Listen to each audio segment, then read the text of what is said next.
আসসালামু আলাইকুম রহমতুল্লাহি ওবরকাতুহু। সম্মানিত দর্শক, ডক্টর মোহাম্মদ ইউনূসের সরকারের ভবিষ্যৎ কি? তার কার্যকাল আর কতদিন অব্যাহত থাকবে? তিনি কি আজীবন থাকবেন? ৫ বছর থাকবেন? নাকি অতি দ্রুত একটি নির্বাচন দিয়ে চলে যাবেন? নাকি নির্বাচন দেওয়ার মতো পরিবেশ হয়তো তিনি পাবেন না, তিনি মনের দুঃখে পদত্যাগ করবেন, মনের দুঃখে চলে যাবেন, অথবা এনিথিং অড, অপ্রত্যাশিত বা অনভিপ্রেত অনেক ঘটনা ঘটতে পারে এবং সেরকম একটা পরিবেশ পরিস্থিতির দিকে দেশ যাচ্ছে কিনা এই বিষয়গুলো নিয়ে আলোচনা করব। আমাদের দেশের মানুষের যে স্বাভাবিক চরিত্র, আমরা সবসময় শক্তের ভক্ত, নরমের জম। আমাদের দেশের বেশিরভাগ মানুষ পাওয়ার পলিটিক্স করতে ভালোবাসেন। ক্ষমতার মসনদে যদি 1 মাসের একটি অবধ শিশুকে বসিয়ে দেওয়া হয়, তবু আমাদের দেশের জনগণ সেই শিশুকে সেলুট করবে, সম্মান করবে। তো তারই ধারাবাহিকতায় ডক্টর মোহাম্মদ ইউনূস যখন ক্ষমতায় বসলেন, তখন এক তো আমাদের এই যে এজাহারে তাজাল্লুল, কারো কাছে নত হওয়ার, অবনত হওয়ার এবং নিজেকে ছোট ভাববার কিংবা ছোট করার যে প্রবৃত্তি রয়েছে, আবার কন্ট্রাস্ট মানে ঠিক উল্টো দিকে যেটা রয়েছে সেটি হলো অল অন এ সাডেন কোনো রকম কারণ ছাড়াই নিজেকে খুব বড় ভাবা, নিজেকে সব কিছুর ঊর্ধ্বে ভাবা এবং আমি সব কিছু পারি, আমার কাছে অলৌকিক ক্ষমতা রয়েছে, দেবত্ব রয়েছে, এরকম হঠাৎ করে কিছু মানুষের লম্ফ এবং ঝম্প আমাদের এই দেশে শুরু হয়ে যায়। তো এই যে শেখ হাসিনার পতনের পর একটি অদ্ভুত এবং একটি নতুন পরিবেশ পরিস্থিতি আমাদের রাজনীতি, আমাদের অর্থনীতি, আমাদের জীবন, আমাদের জীবিকা, আমাদের সমাজ ব্যবস্থা সব জায়গাতে রীতিমতো ছায়া ফেলেছে। ছায়া বললেও ভুল হবে, অপছায়া ফেলেছে। ফলে সব কিছু টালমাটাল, কোনো কিছুরই ধারাবাহিকতা কিন্তু এই সময়টিতে নেই। ফলে কি হলো, রাতারাতি ডক্টর মোহাম্মদ ইউনূসের একটি সমর্থক গোষ্ঠী দাঁড়িয়ে গেল এবং একেবারে অপ্রত্যাশিত সমর্থক গোষ্ঠী। আমাদের দেশের যে সকল ইসলামী বক্তা, যে সকল ইসলামিক নেতা, তাদের একটা বিরাট অংশ ডক্টর মোহাম্মদ ইউনূসকে ঘৃণা করতেন। বিরাট অংশ বলে ভুল হবে, বলতে গেলে সবাই। তাকে তারা সুদখোর বলে গালিগালাজ করতেন এবং এই গালিগালাজ করে তারা শান্তি পেতেন।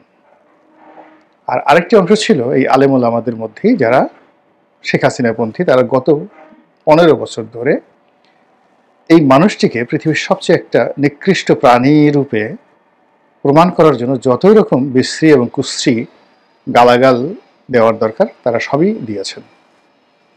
কিন্তু অবাক করার ব্যাপার হলো যে ডক্টর মোহাম্মদ ইউনূস ক্ষমতা লাভের পরে হাতে গোনা 2-4 জন ইসলামী বক্তা অথবা তৌহিদি জনতার খুব অল্প একটি অংশ তাদের যে অতীতের কথাবার্তা সেগুলো তারা স্মরণ রেখেছেন। অনেকে চুপচাপ থেকেছেন বা রয়েছেন, বা অনেকে হালকাভাবে ডক্টর মোহাম্মদ ইউনূসকে একেবারে মোলায়েম স্বরে তাকে স্মরণ করিয়ে দেওয়ার চেষ্টা করছেন যে তিনি আসলে এইরকমই। কিন্তু বাকি যারা খুব উগ্র ছিলেন, ভীষণ রকম উগ্র ছিলেন, সে সকল লোক তাকে কেউ ওলি আল্লাহ, তাকে কেউ এ যুগের সবচেয়ে বড় অবতার বা মুজাদ্দেদ অথবা আল্লাহর সবচেয়ে একটা বড় নেয়ামত, এইভাবে ওয়াজ করে, নসিহত করে, বক্তব্য দিয়ে মানুষের মধ্যে একটা সম্ভ্রম পয়দা করার চেষ্টা করছেন, যা কিনা বুমেরাং হয়ে যাচ্ছে। যারা এই সকল কথাবার্তা বলছে তাদের গ্রহণযোগ্যতা কমে যাচ্ছে, জনপ্রিয়তা কমে যাচ্ছে এবং ওয়াজের ময়দানে তাদের যে গ্রহণযোগ্যতা ছিল এবং তাদের যে একটা ভ্যালু ছিল, ফেস ভ্যালু ছিল, এটাও কিন্তু মারাত্মকভাবে কমে যাচ্ছে। এইগুলো একটা গ্রুপ। দ্বিতীয় আরেকটি গ্রুপ হলো যে এখানে কিংস পার্টি গঠন হচ্ছে।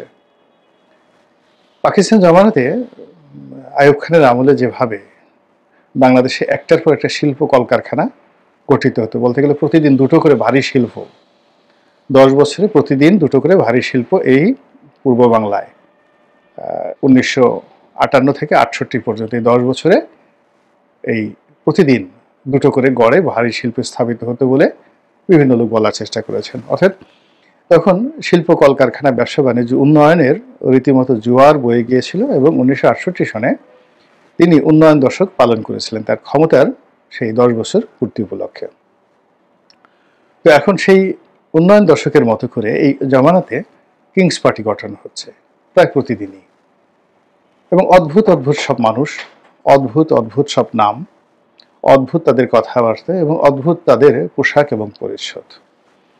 এই মানুষের সঙ্গে ডক্টর মোহাম্মদ ইউনূসের কোনো যোগাযোগ আছে বা তার সরকারের বা গোয়েন্দা সংস্থার কোনো যোগাযোগ আছে, এই কথা ভাবতেই গা কেমন যেন একটা শিরশির শিরশির করে ওঠে। 3 নম্বরে যে জিনিসটি, সেটি হলো সরকারের যে সকল কর্তা ব্যক্তি তারা ধৈর্য হারিয়ে ফেলেছেন, ভীষণ রকম ধৈর্য হারিয়ে ফেলেছেন। তাদের মুখ গম্ভীর হয়ে গেছে, গায়ের চামড়া অনেকের কালো হয়ে গেছে এবং তাদের কথাবার্তা এলোমেলো হয়ে গেছে। তো এরকম একটা পরিস্থিতি যখন তৈরি হচ্ছে, সেই পরিস্থিতিতে এই সরকারের 5 বছর কন্টিনিউ করা কিংবা এই সরকারের আজীবন ক্ষমতায় থাকা কিংবা কিছু না হোক 2 বছর 3 বছর থেকে একটা নির্বাচন দেওয়া, এটা বলতে গেলে দুরূহ একটা বিষয় হয়ে দাঁড়িয়েছে। এগুলো সব ভাবের কথা। আপনি যদি ভাবের কথা বাদ দিয়ে একেবারে রূঢ় বাস্তবতায় আসেন, সেই রূঢ় বাস্তবতা হলো যে আপনাকে আপনার লিমিট জানতে হবে এবং বুঝতে হবে। ব্যক্তি জীবনে এবং রাজনীতিতে যখন কেউ লিমিট ক্রস করে, তখন আর সে সেখানে থাকতে পারে না। অবস্থা দৃষ্টি মনে হচ্ছে যে সরকার এবং ডক্টর মোহাম্মদ ইউনূস বেসিক্যালি নিজেকে এখন একটি আনলিমিটেড কোম্পানি বানিয়ে ফেলেছেন। তার মনে হচ্ছে তিনি অনেক সুন্দর কথা বলতে পারেন, তার মনে হচ্ছে তিনি মহাকাশ পাড়ি দিতে পারেন, তার মনে হচ্ছে তিনি আরো অনেক কিছু করতে পারেন।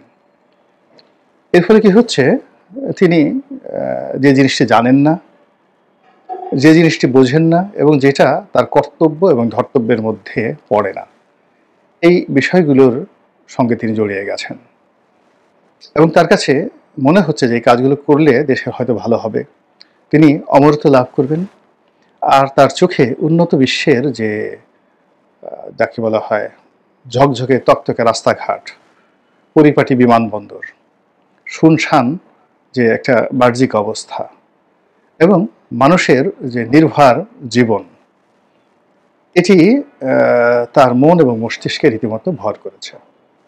ফলে খুব অল্প সময়ের মধ্যে তিনি এই বাংলাদেশকে সিঙ্গাপুর বানানোর জন্যে কিংবা নিদেন পক্ষে মালয়েশিয়া বানানোর জন্যে তিনি চেষ্টা করেছেন বা চেষ্টা চালিয়ে যাচ্ছেন বা পরিকল্পনা করেছেন। এটা অনেক ইতিবাচক অর্থে আমি এটা ধরলাম, কিন্তু এটা যে সম্ভব নয়। এটি যদি তিনি লি কুয়ান, সিঙ্গাপুরের যিনি ফাউন্ডার ফাদার, তার জীবনে পড়তেন, তার ভিডিওগুলো দেখতেন এবং তার কথাবার্তাগুলো শুনতেন। তিনি 60-এর দশকে যখন রাজনীতি শুরু করলেন এবং 70-এর দশক থেকে তিনি যখন সফল হলেন, সেই সফল হওয়ার সময় তার যে অভিব্যক্তি, তার যে বক্তব্য, তার যে কথা, এই বিষয়গুলোর সঙ্গে যদি ডক্টর মোহাম্মদ ইউনূসের 1980 সনের যে যৌবন, তার যে তৎপরতা, এগুলো তুলনা করা যেত বা তাকে যদি ওই অবস্থায় পাওয়া যেত, তাহলে হয়তো লি কুয়ানের যে সংগ্রামের সঙ্গে ডক্টর মোহাম্মদ ইউনূসের এখনের যে সংগ্রাম, এটি কিছুটা হলে সম্ভব হতো। দ্বিতীয়ত, লি কুয়ানের যে আত্ম উপলব্ধি, তার যে বাস্তব অভিজ্ঞতা, এটি তিনি রাজনীতি থেকে অবসর নেওয়ার পরে যখন মিনিস্টার মেন্টর হিসেবে দায়িত্ব পালন করলেন, ওই সময়টাতে তিনি শুধু সবার সমিতিতে সেমিনার করতেন। ওই সময়ের বক্তব্যতে তিনি যেটি বলেছেন যে সিঙ্গাপুরের যে মডেলটি এখন রয়েছে, এটি গুজরাটে হবে না। আবার একই কথা মিস্টার নরেন্দ্র মোদী বলেছেন যে তিনি গুজরাটের কিংবদন্তির উন্নয়ন সাধিত করেছিলেন, কিন্তু বৃহত্তর ভারতবর্ষে গুজরাট মডেল কোনো অবস্থাতেই বাস্তবায়ন সম্ভব নয়। তো কাজেই যারা তাকে নিয়ে খুব বেশি আশা করেছিল, তাদেরকে নরেন্দ্র মোদী বলেছিলেন যে আমাকে আমার মতো চেষ্টা করতে দেন, আমি এই ভারতবর্ষে বা এই দিল্লিতে অতীতে যা কিছু হয়েছে তাদের চেয়ে খুব বেশি ভালো কিছু করতে পারবো বলে আমার কাছে মনে হচ্ছে না। এটা হলো তার প্রাজ্ঞতা। একইভাবে সিঙ্গাপুরের যে লিকওয়ান তিনিও তার যে পরিণত বয়সের যে বক্তব্য তিনি বারবার বলেছিলেন যে একটা ছোট আইল্যান্ড, সামান্য কিছু মানুষ এবং ভৌগোলিকভাবে এরকম একটা সুবিধাজনক অবস্থা পেয়ে আমি যে কাজটি করতে পেরেছি এটি অন্য ভূখণ্ডে আমি পারতাম না। দ্বিতীয়ত আমি যে সময় পেয়েছি এবং আমি যাদেরকে সহকর্মী হিসাবে পেয়েছি এটাও সফলতার একটা মানদণ্ড। তো সেই দিক থেকে ডক্টর মোহাম্মদ ইউনূস এখন যে সময়টি পেয়েছেন এটি বড় বেয়ারার সময়, অসময় তার জন্য এবং আমাদের সকলের জন্য। দ্বিতীয়ত তার যে বয়স, এ বয়স ভীষণ রকম তার জন্য একটা বোঝা। প্রতিদিনই তিনি দুর্বল থেকে দুর্বলতর হচ্ছেন এবং তার যারা বন্ধুবান্ধব আপনজন এর বিরাট অংশ আলটিমেটলি কবরে চলে গেছেন। যারা জীবিত আছেন তাদেরও একটা বিরাট অংশ হতাশ হয়ে সারাদিন পার্কে ঘুরে বেড়ান, নেতিবাচক চিন্তা ভাবনা করেন, অনেকে ধর্মকর্ম করেন, অনেকে বাস্তব জীবনের যে ব্যর্থতা স্মরণ করে সেই নানা রকম খিস্তি খেউড় করতে থাকেন। আর অবসর সময় তারা মানুষের সাথে ঝগড়া করেন, বুড়ো মানুষের যা হয়। তো সেই বৃত্ত থেকে বের হয়ে তিনি একা এই রাষ্ট্রীয় জায়গাতে বসে তিনি রাতারাতি সবকিছু করে ফেলবেন, এটা কোনো যুক্তিতে, কোনো বিজ্ঞানে, কোনো ধ্যান ধারণায় এই পৃথিবীতে ঘটেনি। এই বাংলাদেশে ডক্টর মোহাম্মদ ইউনূসের চাইতে হাজার হাজার গুণ উঁচু মার্গের মহামানব ছিলেন।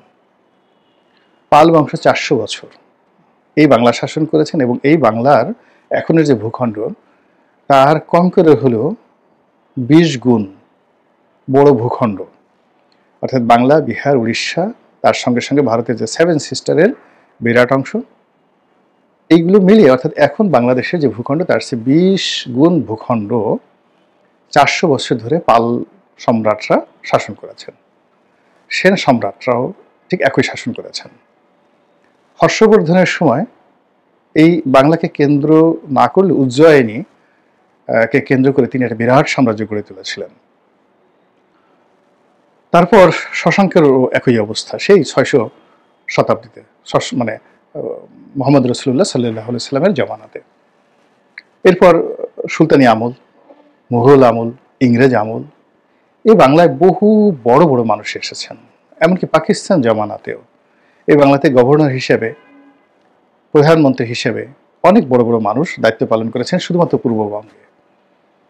এখন তারা যে কাজগুলো পারেননি বা তারা যে কাজগুলো করেননি, তো সেই কাজগুলোতে হাত দেওয়ার আগে তাকে 1,33,000 বার, অর্থাৎ ডক্টর মোহাম্মদ ইউনূসকে 1,33,000 বার ভাবতে হবে। আমাদের দেশে আপনি যদি রাতারাতি খুব জনপ্রিয় হতে চান এবং সব কথায় তালি পেতে চান, প্রশংসা পেতে চান, বিশ্বাস করেন আপনি এই জিনিসগুলো পাবেন না। মানুষকে খুশি করার জন্য যদি আপনি খুব চেষ্টা করেন তাহলে মানুষ খুশি হবে না, বরং বিক্ষুব্ধ হবে। মানুষ যে জিনিসগুলো আপনার কাছে আশাই করে না সেই জিনিসগুলো মানুষকে দিয়ে যদি আপনি মনে করেন যে খুব বড় কিছু করলাম, তাহলে আপনার কপালে দুর্ভোগ আছে। শেখ হাসিনাকে দিয়ে চিন্তা করেন, এই মেট্রো রেল, রূপপুর পারমাণবিক কেন্দ্র, পদ্মা সেতু কোনো কিছুরই দরকার ছিল না।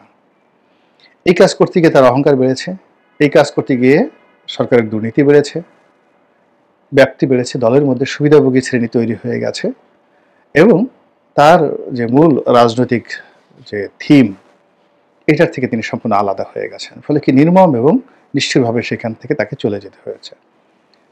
তো ডক্টর মোহাম্মদ ইউনূস এবং তার যারা সহকর্মী তারা মূল্য নিয়ন্ত্রণ করতে পারছেন না, সরবরাহ ব্যবস্থা ঠিক করতে পারছেন না, ব্যবসা বাণিজ্য ঠিক করতে পারছেন না, মানুষের দৈনন্দিন জীবনে নিরাপত্তা দিতে পারছেন না, মব ঠেকাতে পারছেন না, এমনকি নিজেদের বাসস্থান যমুনা সেখানটিও তারা রক্ষা করতে পারছেন না। এমনকি তার যে সরকারি বাসভবন যমুনার, আপনি চারিদিকে গিয়ে দেখেন ঢাকা শহরে যমুনা যে ওয়াল, চারিদিক থেকে যে ওয়াল, সেখানে যে ময়লা এবং আবর্জনা রয়েছে, ধুলো রয়েছে, বালি রয়েছে, এগুলো সাধারণত অন্য কোনো বিল্ডিংয়ে নেই। তো যে মানুষ তার নিজের বাড়িটা ঠিকমতো পরিষ্কার রাখতে পারে না, পরিচ্ছন্ন রাখতে পারেন না, তিনি চট্টগ্রাম বন্দরকে সিঙ্গাপুর পোর্ট অথরিটির হাতে দিয়ে এটিকে সিঙ্গাপুরের আদলে একটা পোর্ট গড়ে তুলবেন, তারপরে এটিকে একটা বিশ্বমানের বন্দর গড়ে তুলবেন এবং চট্টগ্রামকে তিনি যাকে বলা হয় বাংলাদেশের হার্ট বর্ণনা করে এই হার্ট তিনি সিঙ্গাপুরের ডাক্তার এনে চিকিৎসা করাবেন, এটা অসম্ভব বিষয়। এই যে আরাকান রাজ্যে যে সমস্যা, রোহিঙ্গাদের সাথে যে সমস্যা, এই সমস্যা তো আজকের নয়, এই সমস্যা মুঘল আমলের। শায়েস্তা খান যে সমস্যার সমাধান করতে পারেননি, তার ছেলে বুজুর্গ উমেদ খান যে এই সমস্যার সমাধান করতে পারেননি। তারপর ইংরেজ জমানাতে লর্ড ক্যানিংয়ের মতো মেধাবী শাসক এই সমস্যার সমাধান করতে পারেননি। লর্ড হার্ডিঞ্জের মতো, যিনি ওই পদ্মা নদীর উপর ওই সময়টাতে ব্রিজ তৈরি করেছিলেন, তার মতো লোক এই সমস্যার সমাধান করতে পারেননি। তো সেই সমস্যাটা তিনি সমাধান করে ফেলবেন, সেখানে মানবিক করিডোর দিবেন। এই জিনিসগুলো তাকে যে কতটা বিপদ এবং বিপত্তির মধ্যে আলটিমেটলি ফেলে দিয়েছে, এটা আমরা বাইরে থেকে হয়তো অনুভব করছি, কিন্তু ভিতরে ভিতরে তিনি টের পাচ্ছেন। এর ফলে আমার কাছে মনে হচ্ছে যে সরকারের যে দম, সেই দম মানে শক্তি, তাগত, এই জিনিসগুলো ক্রমশ ফুরিয়ে আসছে। এরপরে সরকারের যে প্রাণ শক্তি যেখান থেকে আসবে, অর্থনৈতিক ব্যবস্থা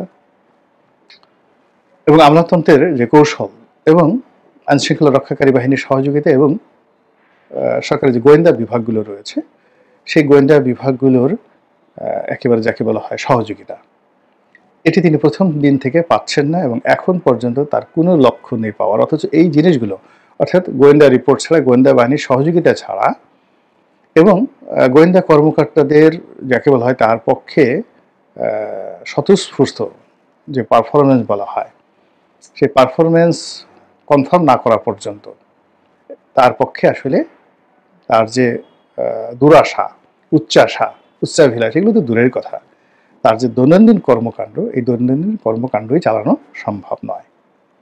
তো যাই হোক, তিনি বয়স্ক মানুষ, সম্মানিত প্রবীণ মানুষ, জীবনের অনেক অভিজ্ঞতা তার রয়েছে, অনেক সফলতা রয়েছে, তার মতো তিনি করবেন, তার মতো তিনি চলবেন। আমরা যারা বাইরে আছি, আমরা যা দেখছি, আমরা বলছি, যার ভালো লাগছে শুনছেন, আর যার ভালো লাগছে না তারা বিক্ষুব্ধ হচ্ছেন, শুনছেন না।